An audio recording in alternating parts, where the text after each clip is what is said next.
जर का तुम्हाला पुढच्या आठवड्यासाठी कोणते ते बुलिश सेक्टर आहेत हे माहीत करून घ्यायचं असेल तर या व्हिडिओमध्ये लास्टपर्यंत बनून राहा.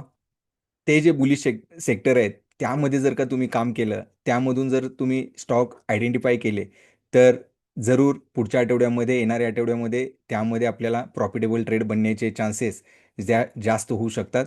तर ते कोणते असे सेक्टर आहेत ते माहिती करून घेण्यासाठी तुम्ही हा व्हिडिओ शेवटपर्यंत पहा. आजच्या या व्हिडिओमध्ये आपण पाहणार आहोत की मागच्या आठवड्यामध्ये ग्लोबल मार्केटमध्ये, इंडियन मार्केटमध्ये काय घडामोडी घडल्या, चार्टवरून आपल्याला काय सिग्नल भेटत आहेत. ग्लोबल मार्केट ट्रेंडिंग करत असताना इंडियन मार्केट कुठेतरी आपल्याला सुस्तवलेलं दिसतं. निफ्टीमध्ये जरी आपल्याला रिकव्हरी पाहायला भेटली असेल, तरी ओव्हरऑल मार्केटमध्ये जास्त तेजी आपल्याला दिसत नाही. भरपूर सारे इंडायसेस, सेक्टरल इंडायसेस साईडवेज काम करत असताना आपल्याला पाहायला भेटत आहे. तर ह्या सर्व गोष्टींची चर्चा आपण आजच्या व्हिडिओमध्ये करणार आहोत. नमस्कार मित्रांनो, मी सुहास पडमलकर तुम्हा सर्वांचं आजच्या या विकली मार्केट अपडेटमध्ये स्वागत करतो. Welcome to life seller hub. पुढे जाण्या अगोदर डिस्क्लेमर: स्टॉक मार्केटमध्ये ट्रेडिंग किंवा इन्व्हेस्टिंग करणं हे फार रिस्की असतं. इथे आपलं कॅपिटलही लॉस होऊ शकतं आणि स्टॉक मार्केटमधला जो भूतकाळातला परफॉर्मन्स असतो तो भविष्यामध्ये सुद्धा आपल्याला भेटेल याची गॅरंटी नसते. स्टॉक मार्केटमध्ये ट्रेडिंग किंवा इन्व्हेस्टिंग करत असताना तुम्ही तुमच्या फायनान्शियल ॲडवायझरला किंवा सेबी रजिस्टर्ड फायनान्शियल ॲडवायझरचा सल्ला घेऊनच तुम्ही ट्रेडिंग किंवा इन्व्हेस्टिंग केली पाहिजे. तुम्ही तुमची ॲनालिसिस स्वतः करून मार्केटमध्ये डिसिजन घेतले पाहिजेत. आपण या व्हिडिओमध्ये स्टॉक मार्केटबद्दल, स्टॉक किंवा इंडायसेसचा रेफरन्स घेऊ. ह्या सर्व गोष्टी फक्त आणि फक्त एज्युकेशन आणि इन्फॉर्मेशन पर्पजसाठी राहणार आहेत. कुठेही आपण बाय किंवा सेल रिकमेंडेशन या व्हिडिओच्या माध्यमातून देत नाही आहे, याची कृपया तुम्ही नोंद घ्यावी. मित्रांनो, चालू करूया आज आपल्या विकली मार्केट अपडेटला. आज आपण या ॲनालिसिसमध्ये पाहणार आहोत की वर्ल्ड मार्केटचा परफॉर्मन्स काय राहिलेला आहे मागच्या आठवड्यामध्ये, कमोडिटीजचा परफॉर्मन्स काय राहिलेला आहे, इंडियन मार्केट आणि इंडियन मार्केटमधल्या डिफरंट सेक्टरल इंडायसेसचा परफॉर्मन्सचा आपण ॲनालिसिस या व्हिडिओमध्ये करणार आहोत. यासाठी आपण वापरणार आहोत आपला आवडता टॉप डाऊन अप्रोच, ज्यामध्ये 4 स्टेप ॲनालिसिस असते. आत्तापर्यंतच्या आपल्या व्हिडिओमधून तुम्हाला ह्या गोष्टी कळाल्या असाव्यात. तर या 4 स्टेपमध्ये पहिली स्टेप असते ती म्हणजे सॅटेलाइट व्ह्यू, जिथे आपण ग्लोबल मार्केटचा परफॉर्मन्स समजून घेण्याचा प्रयत्न करतो. दुसरी स्टेप, तिसरी स्टेप आणि चौथी स्टेप, ह्या तिन्ही स्टेप आपल्या इंडियन मार्केट रिलेटेड आहेत, ज्यामध्ये दुसऱ्या स्टेपमध्ये आपण इंडियन मार्केटमधल्या मेजर इंडायसेसचा परफॉर्मन्स पाहतो. फॉर एक्झाम्पल निफ्टी आणि सेन्सेक्स. तिसरी जी स्टेप आहे या अप्रोचमध्ये ती म्हणजे एरियल व्ह्यू. इथे आपण डिफरंट सेक्टरल इंडायसेसचा परफॉर्मन्सचा अभ्यास करतो आणि त्यामधून आपण बुलिश सेक्टर फाइंड आउट करण्याचा प्रयत्न करतो. आणि चौथी स्टेप जी आहे ती म्हणजे मायक्रोस्कोपिक व्ह्यू, जिथे आपण बेस्ट परफॉर्मिंग सेक्टर मिळाल्यानंतर त्याच सेक्टरमधून बेस्ट परफॉर्मिंग स्टॉक्स आयडेंटिफाय करण्याचा प्रयत्न करतो. तर मित्रांनो, या टॉप डाऊन अप्रोचमध्ये किंवा हा टॉप डाऊन अप्रोच करत असताना लक्षात एक गोष्ट ठेवली पाहिजे, ती म्हणजे स्टॉक सिलेक्शन करत असताना आपल्याला कधी-कधी वाटतं की एकदा स्टॉक मी सिलेक्ट केला की झालं, मी आता ट्रेड प्रॉफिटेबल करणार. परंतु असं नाही आहे. मित्रांनो, स्टॉकला जे महत्त्व आहे ते फक्त 20% असतं. जर का त्या स्टॉकला त्याच्या सेक्टरमधून जर सपोर्ट भेटला नाही किंवा ओव्हरऑल निफ्टी, सेन्सेक्समधून जर सपोर्ट नाही भेटला, तर तो स्टॉक चालेल याची गॅरंटी कमी राहते. आणि म्हणून स्टॉक नेहमी असाच सिलेक्ट केला पाहिजे, ज्यावेळेस त्याला त्याच्या सेक्टरमधूनही सपोर्ट भेटेल आणि ओव्हरऑल जे ब्रॉडर इंडायसेस आहेत, फॉर एक्झाम्पल निफ्टी आणि सेन्सेक्स, त्यांच्याकडूनही त्या स्टॉकच्या मुवमेंटला सपोर्ट भेटेल. अशाच वेळेस स्टॉक ट्रेंडिंग होतात, त्यावेळेस आपल्याला मोठी मूव्ह पकडता येते. म्हणून लक्षात ठेवलं पाहिजे, टेक्निकल ॲनालिसिसमध्ये ओव्हरऑल जे इंडायसेस आहेत निफ्टी, सेन्सेक्स, ते 40% वेटेज कॅरी करतात. सेक्टरल इंडायसेसचा जो इंडेक्स असतो तो 40% वेटेज कॅरी करतो आणि इंडिव्हिज्युअल स्टॉक जो आपण ट्रेडसाठी सिलेक्ट करतो तो फक्त 20% वेटेज कॅरी करतो. म्हणजे काय, जर 80% वेटेज हे सेक्टरल इंडायसेसला आणि मेजर इंडायसेसला जातं. म्हणून मित्रांनो, लक्षात ठेवलं पाहिजे, हमेशा आपण स्टॉक सिलेक्ट करत असताना आपल्या त्या स्टॉक मुवमेंटला सेक्टरकडून आणि निफ्टीकडून किंवा ब्रॉडर इंडायसेसकडून पण सपोर्ट झाला पाहिजे. हे ॲज अ प्रो ट्रेडरची जे गुण आहेत ते आपल्याला सुद्धा पुढे जाता लक्षात घेतलं पाहिजे आणि अकॉर्डिंगली आपला ट्रेडिंग प्लॅन आपण बनवला पाहिजे. प्रो ट्रेडिंगचं दुसरं जे सिक्रेट आहे म्हणजे काय, आम्हाला सर्वांना चार्ट अनालिसिस करावी लागते, परंतु चार्ट ओपन केल्यानंतर पहिल्यांदा भला मोठा प्रश्न आपल्या पुढे येतो, तो म्हणजे चार्टवरती ॲक्च्युली बघायचं काय असतं. तर मित्रांनो, आज तुमच्याशी मी साझा करतोय की प्रो ट्रेडिंग सिक्रेट्स जे प्रो ट्रेडर चार्ट अनालिसिस करताना, रीड करताना वापरतात, ते मी तुमच्याशी डिस्कस करतोय, तुमच्याशी शेअर करतोय. तर यामध्ये पहिली गोष्ट चार्टवरती बघायची असते म्हणजे प्राइस ॲक्शन, की हायर हाय बनतायत की हायर लो फॉर्मेशन बनतायत की लोअर हाय लोअर लो फॉर्मेशन बघतायत. म्हणजेच प्राइस ट्रेंडिंग आहे की साईडवेज आहे याच्यातून आपल्याला अंदाज येतो. दुसरी गोष्ट बघायची असते म्हणजे पॅटर्न. कॅन्डलस्टिक चार्ट आपण लावून जर ॲनालिसिस करत असेल तर आपल्याला हे बघता आलं पाहिजे की प्राइस सपोर्टला आहे की रेझिस्टन्सला आहे. सपोर्टला रेझिस्टन्सला मोठ्या कॅन्डल बनतायत की छोट्या कॅन्डल बनतायत. म्हणजेच लॉंग बॉडी कॅन्डल बनतायत की स्मॉल बॉडी कॅन्डल बनतायत. हिरवी कॅन्डल आहे की रेड कॅन्डल आहे. त्याच्यामधून ग्रुप ऑफ कॅन्डल्समधून काय पॅटर्न बनतायत का, किंवा इंडिव्हिज्युअल किंवा डबल कॅन्डलस्टिक पॅटर्न काय बनतायत का. म्हणजेच काय, पहिली गोष्ट म्हणजे प्राईसमध्ये ट्रेंडिंग प्राइस आहे की साईडवेज प्राइस आहे याला आपण महत्त्व दिलं पाहिजे. दुसरा जो घटक आहे त्यामध्ये पॅटर्न. पॅटर्न म्हणजे मध्ये जे येतात ते ईस्टर्न वेस्टर्न पॅटर्न.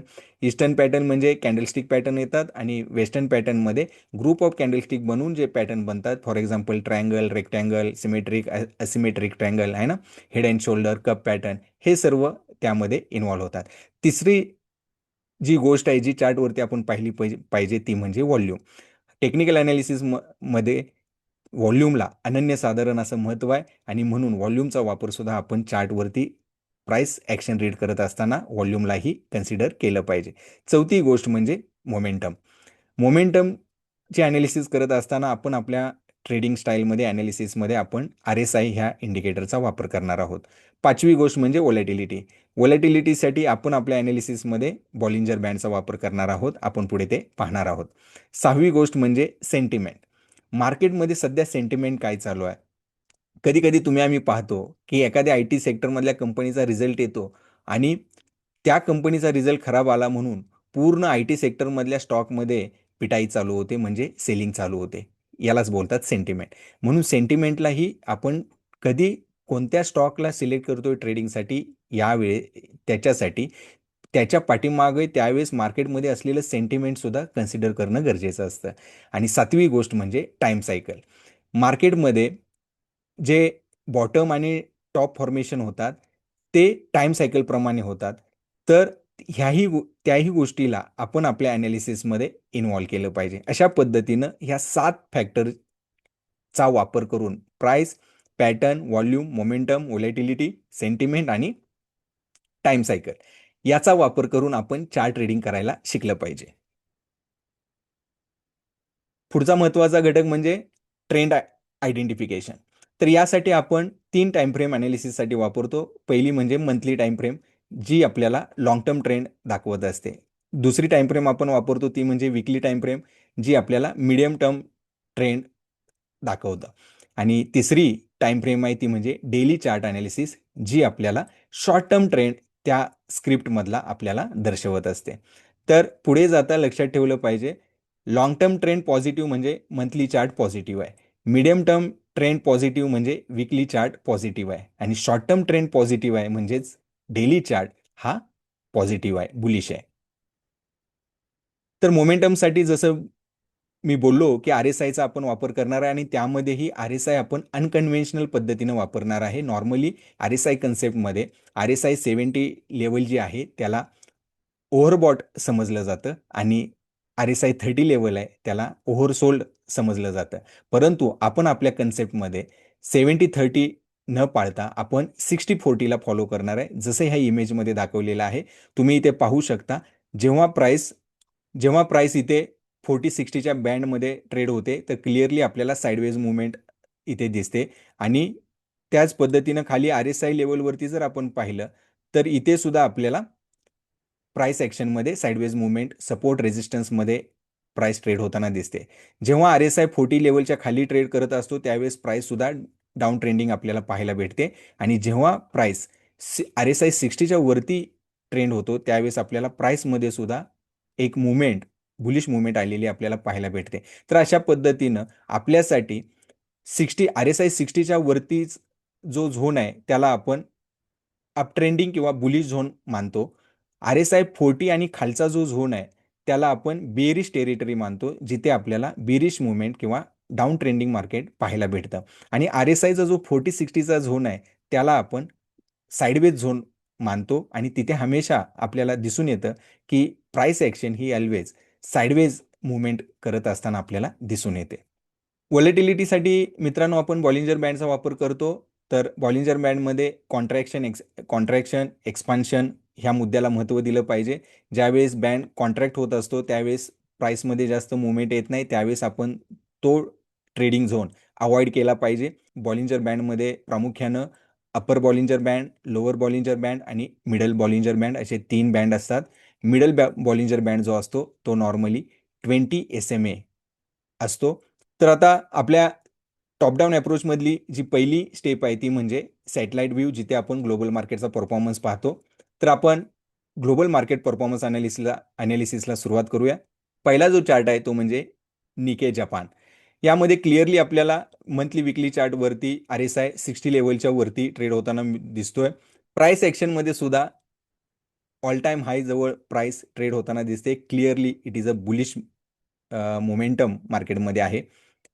कॉस्पी कोरियामध्ये सुद्धा मंथली विकली RSI 60च्या वरती आहे. फार बुलिश साईडला मार्केट ट्रेड होताना दिसत आहे. नासडॅक 100 मंथली विकली RSI अगेन 60च्या वरती ट्रेड होत आहेत. हँगसेंग हाँगकाँग मंथली 40-60च्या मध्ये आहे आणि विकली चार्ट हा 40पेक्षा खाली ट्रेड करत असताना RSI वरती दिसतोय. म्हणजेच हाँगकाँग मार्केटमध्ये बेरिश टू साईडवेज मुवमेंट होत असताना आपल्याला दिसते. गोल्ड फ्युचरमध्ये सेम वे, मंथली चार्ट 60च्या वरती, डेली चार्ट 40-60च्या मध्ये साईडवेज मुवमेंट गोल्डमध्ये होताना आपल्याला दिसून येते. Euro stocks again monthly weekly RSI above 60, clearly trending market. CAC France monthly RSI above 60, daily RSI between 40-60 but again near to 60. S&P 500 monthly weekly RSI 40-60च्या वरती आहेत. Again trending market आहे. Higher low formation बनवत वर जाताना आपल्याला दिसतंय. Shanghai composite monthly RSI 60च्या वरती ट्रेड होतोय, परंतु विकली RSI 40-60च्या मध्ये आहे. क्लिअरली प्राइस ॲक्शनवरती सुद्धा इथे विकलीवरती पाहायला भेटते. आपल्याला साईडवेज मुवमेंट होताना दिसते. सिल्वर फ्युचर मंथली आणि विकली चार्ट 40-60च्या मध्ये ट्रेड होत आहेत. Clearly sideways to bearish market आहे सिल्वरचं. क्रूड ऑइल हा चार्टचा फार छान आहे इकॉनॉमीच्या दृष्टिकोनातून. तर क्रूडमध्ये आलेली तेजी मावळताना आपण पाहतोय. तर प्राइस 68च्या तिथे ट्रेड होते. तर very good for the overall global economy also and particularly Indian economy also. कारण की आपण जास्तीत जास्त आपला पैसा क्रूड इम्पोर्टवरती खर्च होत असतो आणि क्रूडच्या प्राइसमध्ये कमी येणं म्हणजेच इंडियन इकॉनॉमीसाठी ते चांगलं आहे. पुढे जाता RBIला इंटरेस्ट रेट डिसाईड करताना सुद्धा इंडियन रुपी जर स्ट्रेंथ होत असेल आणि क्रूड फॉल होत असेल प्राइसिंगमध्ये, तर त्यांना इंटरेस्ट रेट कमी करण्यासाठी याचा फायदा होतो. तर आपल्याला पुढे जाता बघावं लागेल की पुढच्या आठवड्यातल्या RBI पॉलिसीमध्ये रेट कट वगैरे काय होतोय का. Copper future again monthly RSI above 60, weekly RSI between 40-60. तर मीडियम टर्म ट्रेंड थोडासा साईडवेज आहे, परंतु लॉंग टर्म अंडर करंट जो आहे तो अजूनही बुलिशच आहे कॉपरमध्ये. US dollar index monthly weekly RSI 40-60च्या मध्ये, clearly it is a sideways market. USD INR हा दुसरा एक चार्ट आहे जो महत्त्वाचा आहे इंडियन इकॉनॉमीसाठी. तो म्हणजे मंथली RSI अबोव 60च्या वरती ट्रेड होतोय, विकली सुद्धा अबोव 60च्या वरती ट्रेड होतोय आणि थोडीफार मागच्या आठवड्यामध्ये इंडियन रुपी स्ट्रेंथ होताना आपल्याला दिसला होता, परंतु मागच्या आठवड्यामध्ये US डॉलर स्ट्रॉंग होताना आपल्याला पाहायला भेटलाय. हा थोडासा कन्सर्न इंडियन इकॉनॉमीसाठी पुढे जाता आपल्याला म्हणजे भेडसावेल. तर हे पाहावं लागेल की US डॉलर कसा काय रिॲक्ट करतोय. कारण की आपल्या इकॉनॉमीसाठी क्रूडची प्राइस कमी असणं आणि इंडियन रुपी स्ट्रेंथन होणं हे फार महत्त्वाचं आहे. FTSE 100 future monthly weekly RSI अबो 60च्या वरती आहे. Clearly this is also good trending market. Gift Nifty monthly weekly RSI 40-60च्या मध्ये आहे. क्लिअरली साईडवेज मार्केट आपल्याला चार्टवरती प्राइस ॲक्शनमध्ये दिसून येत आहे आणि म्हणूनच आपल्या इंडियन मार्केटमध्ये सुद्धा अशीच काही मुवमेंट होताना आपण पाहतोय. Dow Jones monthly weekly RSI above 60 all time high market. Clearly up trending market. Higher low formation on long term आणि मीडियम टर्म ट्रेंडवरती आपल्याला पाहायला भेटतोय. Taiwan monthly weekly RSI again 60च्या वरती ट्रेड होत आहेत. तर अशा पद्धतीनं मित्रांनो आपण पाहिलं की ग्लोबल मार्केटमध्ये ओव्हरऑल मीडियम टर्म ट्रेंड आणि लॉंग टर्म ट्रेंड हे फार बुलिश झोनमध्ये काम करताना आपल्याला दिसत आहेत. तर आता आपण पाहूया इंडियन मार्केटचा परफॉर्मन्स, म्हणजेच टॉप डाऊन अप्रोचमधली आपली जी दुसरी स्टेप आहे ती म्हणजे हेलिकॉप्टर व्ह्यू. पहिला चार्ट आपण निफ्टी 50चा पाहूया. क्लिअरली मित्रांनो आपल्याला मंथली आणि विकली चार्टवरती निफ्टीमध्ये RSI मध्ये 40-60च्या मध्ये काम होताना आपल्याला दिसतंय. प्राइस ॲक्शनमध्ये सुद्धा आपण पाहू शकतो की प्रिव्हियस हाय आणि प्रिव्हियस लोच्या मध्ये प्राइसमध्ये सुद्धा मुवमेंट होताना आपण मंथली आणि विकलीवरती पाहतोय. आपल्याला मंथलीवरती MA20चा रेझिस्टन्स इथं आहे. पुढे जाता पुढच्या आठवड्यामध्ये पाहावं लागेल की डिसिसिव्हली हा MA20 अप्पर साईडला ब्रेक होतोय की MA20चा रेझिस्टन्स घेऊन प्राइस रिट्रेस होते. परंतु सध्या तरी कुठे कन्फर्मेशन नाही आहे. सध्या मार्केटमध्ये अंडरटोन साईडवेज टू बुलिश आहे हे आपल्याला प्राइस ॲक्शनवरून दिसतंय. मागच्या आठवड्यामध्ये बऱ्यापैकी निफ्टीमध्ये तेजी आलेली आपण पाहिली होती. प्राइस ॲक्शनमध्ये सुद्धा आपल्याला इथे दिसून येत आहे. तर पुढे जाता आपल्याला पाहावं लागेल निफ्टीमध्ये विकलीवरती जर पाहिलं तर अशा पद्धतीनं येलो कलरच्या ज्या लाईन आहेत ते आपल्याला WRCची रेंज आपल्याला इथं मिळते. WRC म्हणजे वाईड रेंज कन्सॉलिडेशन. तर याच रेंजमध्ये काम होताना निफ्टीमध्ये आपल्याला पुढे जाता पाहायला भेटणार आहे. जोपर्यंत डिसिसिव्हली ही रेंज निफ्टी ब्रेक नाही करणार तोपर्यंत आयदर साईडला मोमेंटम आपल्याला पाहायला भेटणार नाही आहे. तर आपल्याला बघावं लागेल की पुढे जाता आता वरच्या बाजूला इथे गॅप पण आहेत निफ्टीमध्ये, फॉलिंग गॅप आहेत जे निफ्टीसाठी पुढे जाता रेझिस्टन्सचं काम करू शकतील.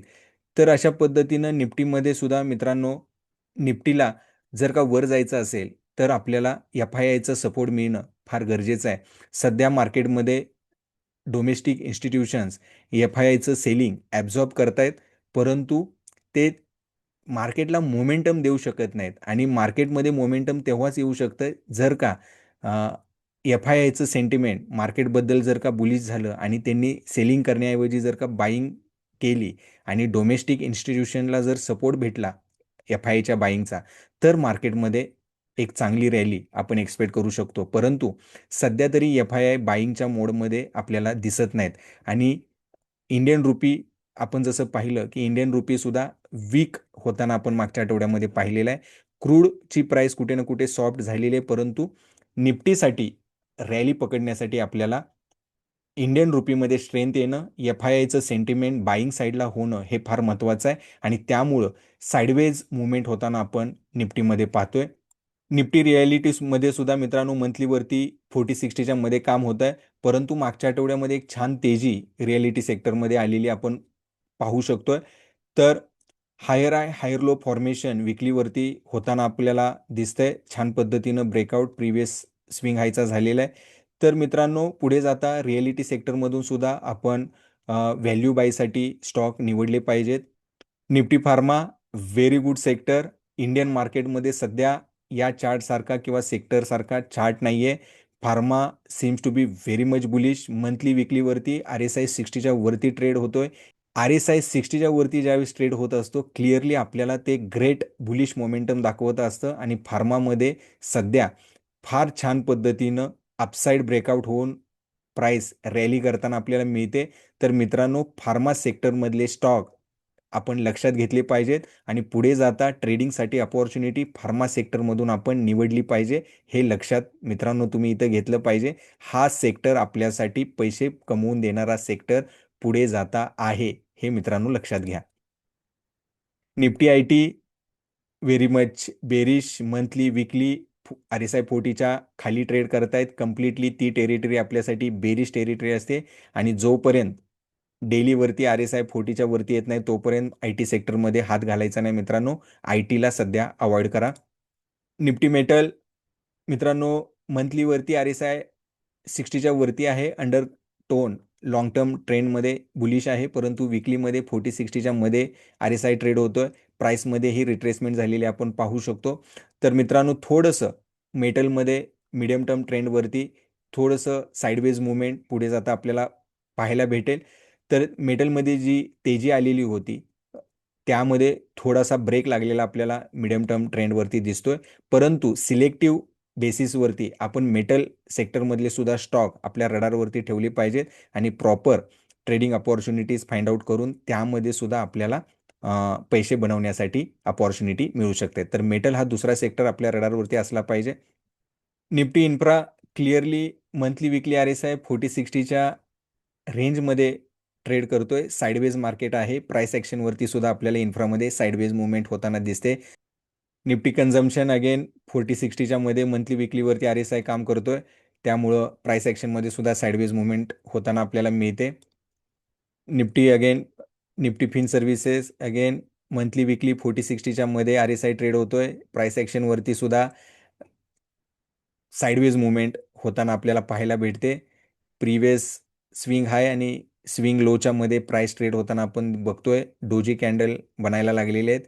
Sensex again monthly weekly RSI 40-60च्या मध्ये ट्रेड होतोय. Capital market monthly weekly RSI 60च्या वरती ट्रेड होतोय. Again this is another sector आपल्यासाठी बुलिश मोमेंटम दाखवत आहे. तर या सेक्टरमधले सुद्धा स्टॉक आपल्या रडारवरती आले पाहिजेत. याही सेक्टरमध्ये गुड अपॉर्च्युनिटी फाइंड आउट करून आपण स्टॉक ट्रेडिंगसाठी सिलेक्ट केले पाहिजेत. Nifty GS composite monthly weekly RSI 60च्या वरती ट्रेड होताना आपण पाहतोय. Nifty FMCG again sideways market monthly weekly RSI 40-60च्या झोनमध्ये ट्रेड होतोय, त्यामुळं Nifty manufacturing again monthly RSI 60च्या वरती ट्रेड होतोय. विकली RSI 40-60च्या मध्ये ट्रेड आहे, परंतु 60च्या जवळ आहे. तर मॅन्युफॅक्चरिंग हे सेक्टर आहे, पुढे जाता आपल्याला रडारवरती असलं पाहिजे. विकलीवरती जर ब्रेकआउट झाला तर आपल्याला मॅन्युफॅक्चरिंग सेक्टरमध्ये सुद्धा फर्दर रॅली आपल्याला भेटू शकते. तर मॅन्युफॅक्चरिंग सेक्टरमधले सुद्धा स्टॉक आपल्या वॉचलिस्टमध्ये असले पाहिजेत. Bank Nifty again monthly weekly RSI 40-60च्या मध्ये ट्रेड होत आहेत. मंथली चार्टवरती जर पाहिलं तर RSI 60 जवळ रेझिस्टन्स करताना आपल्याला पाहायला भेटत आहे, परंतु प्राईसवरती अजून त्याचं कन्फर्मेशन आलेलं नाही आहे. तर पुढे जाता आपल्याला बघावं लागेल की RSI 60ला रेझिस्टन्स घेऊन 40च्या साईडला मूव्ह करतोय की अगेन साईडवेज मार्केट इथे आपल्याला पाहायला भेटत आहे. विकलीवरती जर पाहिलं तर मागच्या आठवड्यामध्ये रेड कॅन्डल बनलेली आहे आणि RSI सुद्धा 60च्या जवळ आहे. तर आपल्याला पाहावं लागेल की पुढच्या आठवड्यामध्ये ह्या रेड कॅन्डलचा लो ब्रेक होतोय की हाय ब्रेक होतोय. लो ब्रेक झाला तर आपल्याला क्लिअरली RSI 60ला रेझिस्टन्स करून परत एकदा 40च्या साईडनं दिशेला प्राईस मुवमेंट झालेली आपल्याला बघायला भेटेल. तर निफ्टीमध्ये थोडंसं बँक निफ्टीपेक्षा थोडंसं अंडर करंट जो आहे तो साईडवेज टू बेरिश आपल्याला पाहायला भेटतोय. Nifty mid cap monthly RSI above 60, weekly RSI 40-60च्या रेंजमध्ये काम करतोय, परंतु 60च्या एकदम जवळ आहे. This is another sector mid cap. Nifty mid कॅपमधले स्टॉक आपल्या रडारवरती पाहिजेत. क्लिअरली विकलीवरती ब्रेकआउट आहे आणि पुढे जाता मिड कॅप स्टॉकमध्ये मिड कॅप इंडेक्समध्ये रॅली येण्याचे संकेत आपल्याला मिळत आहेत. तर पुढे जाता आपल्याला पाहावं लागेल मिड कॅप सेक्टरमधून स्टॉक आपल्याला फाइंड आउट करून तेही चांगली अपॉर्च्युनिटी देणारे स्टॉक सेटअप पाहून आपल्या रडारवरती आले पाहिजेत. Nifty defence monthly weekly RSI 60च्या वरती ट्रेड होतोय. This is another sector very much bullish. तर आत्तापर्यंत आपण पाहिलं की capital market, pharma defence, mid cap हे जे सेक्टर आहेत निफ्टीमधून हे आपल्याला फार बुलिश मोमेंटम आपल्याला मार्केटमध्ये दाखवत आहेत. Consumer durable, clearly sideways market. Sideways मार्केटमध्ये होतं काय, का आपल्याला अवॉइड करायचं आहे साईडवेज मार्केट? कारण की इथे आपली जी इन्व्हेस्टमेंट आहे, पैसे, आपलं कॅपिटल अडकून राहतात. आपल्याला त्या पिरियडमध्ये रॅली न मिळाल्यामुळे प्राईसमध्ये आपल्याला प्रॉफिट होत नाही. आणि मग अशा स्टॉकमध्ये किंवा इंडेक्समध्ये का हात घालायचा की जिथे आपले पैसे अडकून राहतील, आपल्या कॅपिटलवरती रिटर्न नाही भेटणार. आणि म्हणून मार्केटमध्ये काम करत असताना हमेशा मोमेंटमला महत्त्व दिलं पाहिजे. जास्तीत जास्त पॉसिबल होईल तेवढ्या प्रमाणामध्ये मोमेंटम असलेले स्टॉक किंवा सेक्टर आपण सिलेक्ट केले पाहिजे, जेणेकरून स्टॉकला सेक्टरमधून सुद्धा आणि ओव्हरऑल इंडायसेसमधून सुद्धा सपोर्ट भेटेल. आणि त्यावेळेस जी आपल्याला रॅली मिळते त्यावेळेस मित्रांनो जास्तीत जास्त पैसे आपल्याला मार्केटमधून मिळत असतात. आणि म्हणून हमेशा साईडवेज मार्केटमध्ये कॅपिटल गुंतवण्यापेक्षा ट्रेंडिंग सेक्टर आणि ट्रेंडिंग स्टॉक आयडेंटिफाय करून त्यामध्ये जर आपण पैसे गुंतवले तर मित्रांनो आपल्या त्या गुंतवणुकीवरती आपल्याला कमी वेळामध्ये, कमी दिवसांमध्ये जास्त प्रॉफिट होतं. आणि म्हणून आपल्याला रिटर्न ऑन अवर इन्व्हेस्टमेंट आपल्याला जास्त होते आहे. म्हणून मोमेंटम पकडणं फार महत्त्वाचं आहे. Auto monthly weekly RSI again 40-60च्या मध्ये ट्रेड होतोय. क्लिअरली साईडवेज प्राइस ॲक्शन आपल्याला चार्टवरतीही पाहायला भेटते. Nifty media again monthly weekly RSI 40-60च्या रेंजमध्ये ट्रेड होत आहे. जास्त काय असं ग्रेट मीडियामध्ये आपल्याला चार्टवरती दिसत नाही. Nifty energy again monthly weekly RSI 40-60च्या रेंजमध्ये ट्रेड होतोय. Nifty PSU bank again monthly weekly RSI 40-60च्या रेंजमध्ये ट्रेड होतोय. क्लिअरली प्राइस ॲक्शनमध्ये साईडवेज मुवमेंट आहे. मंथलीवरती प्राइस 20 MAच्या वरती ट्रेड होते. विकलीवरती MA20ला रेझिस्टन्स घेऊन प्राइस खालच्या दिशेने चाललेली आपल्याला इथे पाहायला भेटते विकलीवरती. तर थोडंसं PSU बँकची प्राइस ॲक्शन आपल्याला बेरिश साईडला सिग्नल दर्शवते. आणि निफ्टी बँकसुद्धा आपण पाहिलं की निफ्टीपेक्षा निफ्टी बँक आपल्याला बेरिश सिग्नल देत होतं आणि PSU बँकसुद्धा आपल्याला बेरिश सिग्नल विकलीवरती देत आहे. म्हणजे मीडियम टर्म ट्रेंड हे बेरिश झालेले आपल्याला पाहायला भेटत आहेत. निफ्टी 500 मित्रांनो मंथली विकली RSI 40-60च्या रेंजमध्ये ट्रेड होताना आपण पाहतोय. तर निफ्टी 500 इंडेक्समध्ये मित्रांनो यामध्ये large cap, mid cap, small cap सगळेच स्टॉक येतात. आणि म्हणून निफ्टी 500ला सुद्धा आपण ट्रॅक करणं फार महत्त्वाचं आहे. तर सध्या तरी इथे कुठे आपल्याला ब्रेकआउट किंवा तेजी लगेच येईल असे संकेत काही प्राइस ॲक्शनवरून मिळत नाहीत. तर साईडवेज मुवमेंट होताना आपल्याला निफ्टी 500मध्ये बघायला भेटते. मंथली चार्टवरती RSI 60च्या तिथे रेझिस्टन्स घेतोय की ब्रेकआउट होईल ते आपल्याला पुढे जाता पाहावं लागेल. परंतु सध्या तरी प्राइस ॲक्शनमध्ये साईडवेज मुवमेंट आहे. ओव्हरऑल 500 इंडेक्ससुद्धा आपल्याला अंडर करंट जो आहे तो साईडवेज टू बुलिश साईडला दाखवतोय. तर ओव्हरऑल असं म्हणता येईल की मिड कॅप, लार्ज कॅप यामध्ये आपल्याला या पॉकेटमध्ये आपल्याला स्टॉकमध्ये अपॉर्च्युनिटीज जास्त मिळू शकतात. तर मित्रांनो अशा पद्धतीनं आपण पाहिलं की इंडियन मार्केटमध्ये निफ्टी 50 जी आहे ती बँक निफ्टीच्या कम्पॅरेटिव्हली थोडीशी स्ट्रॉंग आहे. सध्या तरी आपल्याला अंडर करंट निफ्टीमध्ये साईडवेज टू बुलिश साईडला पाहायला भेटतोय. जर सेक्टरल इंडायसेसमध्ये आपण पाहिलं तर मित्रांनो आपल्याला डिफेन्स, फार्मा, कॅपिटल मार्केट आणि मिड कॅप ह्या सेक्टरमध्ये आपल्याला बुलिश मोमेंटम बरकरार आहे हे आपल्याला दिसून येत आहे. तर मित्रांनो आतापर्यंत आपण टॉप डाऊन अप्रोचच्या मदतीने तिन्ही स्टेप कंप्लीट केलेत. सॅटेलाइट व्ह्यू, हेलिकॉप्टर व्ह्यू आणि एरियल व्ह्यू. तर मित्रांनो ग्लोबल मार्केटमध्ये आपण पाहिलं होतं की 19 चार्ट आपण पाहिले, त्यापैकी 14 चार्ट हे आपल्याला कम्प्लिटली बुलिश मोमेंटम असलेले पाहायला भेटले होते. आणि जे 5 चार्ट आहेत त्यामध्येच फक्त आपल्याला मंथली RSIमध्ये साईडवेज मुवमेंट होताना म्हणजे RSI 60च्या खाली ट्रेड होताना आपल्याला पाहायला भेटला होता. तर ग्लोबल मार्केटची जी मंथली RSI डिस्ट्रीब्युशनची जी समरी आहे ती आपल्याला ह्या टेबलमधून पाहायला भेटते. जवळपास 19 इंडायसेसमधून 14 इंडायसेस RSI 60च्या वरती ट्रेड होताना आपल्याला भेटत आहेत. म्हणजे 74% इंडायसेस हे बुलिश मोमेंटम लॉंग टर्ममध्ये आपल्याला दाखवत आहेत. आणि 5 इंडायसेस असे होते ज्यामध्ये 40-60च्या मध्ये काम होताना RSI 40-60च्या मध्ये काम होताना आपण पाहिलं म्हणजे 26% इंडायसेस मंथलीवरती साईडवेज असलेले पाहिले. परंतु अंडरकरंट जर पाहिला ग्लोबल मार्केटचा तर आपल्याला फार बुलिश मोमेंटममध्ये ग्लोबल मार्केट असलेलं पाहायला भेटतंय. जर का आपण इंडियन मार्केटचा विचार केला तर मित्रांनो या टेबलमध्ये आपण क्लिअरली पाहू शकतो की आपल्याला 60च्या वरती जे मंथली RSI असलेले जे इंडायसेस आहेत हे फार कमी आहेत कंपेरेटिव्ह टू 40-60च्या रेंजमध्ये ट्रेड होताना जे इंडायसेस आहेत.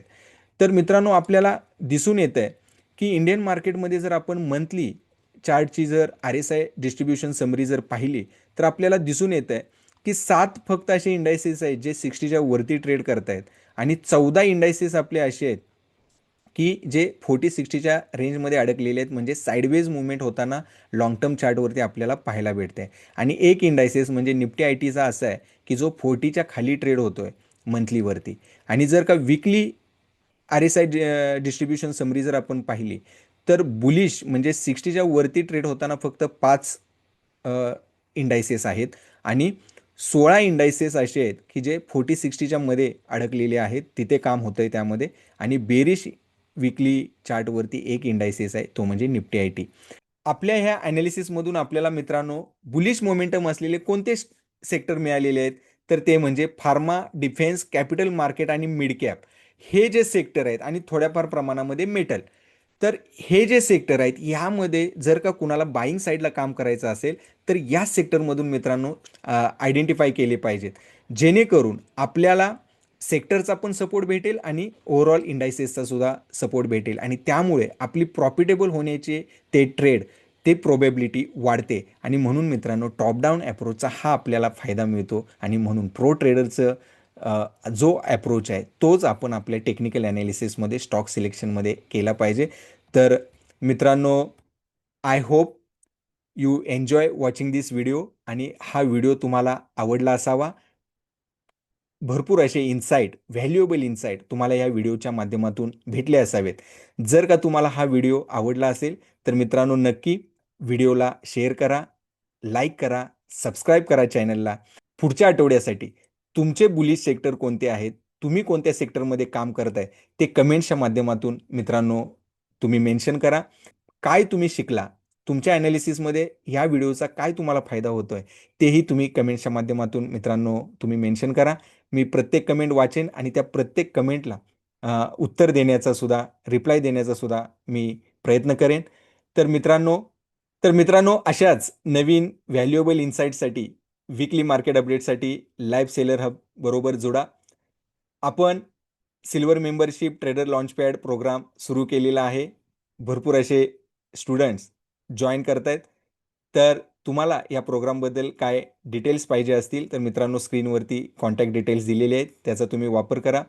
आणि जरूर ट्रेडर लॉन्चपॅडमध्ये तुम्ही सहभागी व्हा, जिथे एकदम अफोर्डेबल पद्धतीनं मित्रांनो एकदम फॅमिली आपण जर का डिनरला घेऊन गेलो तर जेवढी कॉस्ट येते तेवढ्याच कॉस्टमध्ये मित्रांनो पूर्ण वर्षभर तुम्हाला ट्रेडर लॉन्चपॅडमध्ये सहकार्य सपोर्ट भेटणार आहे, ज्यामध्ये 3 स्ट्रॅटेजीवरती आपण पूर्ण वर्षासाठी सपोर्ट देणार आहोत. त्यामध्ये एक व्हॅल्यू बाय सिस्टम आहे, एक ट्रेंड फॉलोइंग सिस्टम आहे आणि एक स्विंग ट्रेडिंग स्ट्रॅटेजी आहे, ज्याला आपण वर्षभर आपल्या विद्यार्थ्यांना सपोर्ट देऊन पूर्ण त्यांच्यामध्ये ते ट्रान्सफॉर्मेशन किंवा ती पूर्ण सिस्टम ते इम्प्लिमेंट करू शकतील तोपर्यंत आपण त्यांना सहकार्य देणार आहोत.